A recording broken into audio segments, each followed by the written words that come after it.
Here's the lower receiver. Once again, I'm using my brush. I'm just going to take it and I'm going to lightly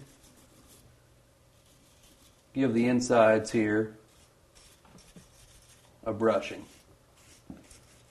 Now, another thing that this wire brush is going to help do is going to help break some of that heavy grit that when you're shooting, not everything in your case, not all the black powder is going to burn off.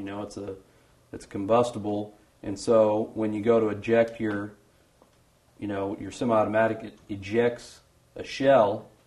Some of that gas and some of that black powder is going to blow back, and it's just amazing where these little fine particles can get inside your firearm. So we're just going to brush it up. I'm going to wipe it down. All right.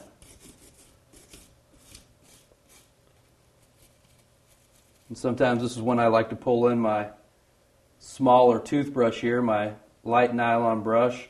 It's a little bit skinnier, and I can get inside some of these parts.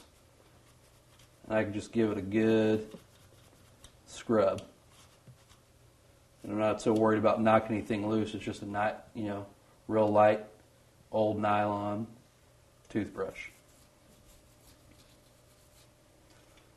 Make sure to get inside the trigger guard.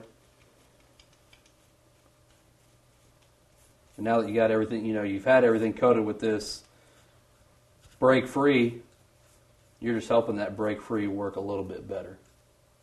Next, we're going to pick up and we're going to clean the barrel and the upper receiver.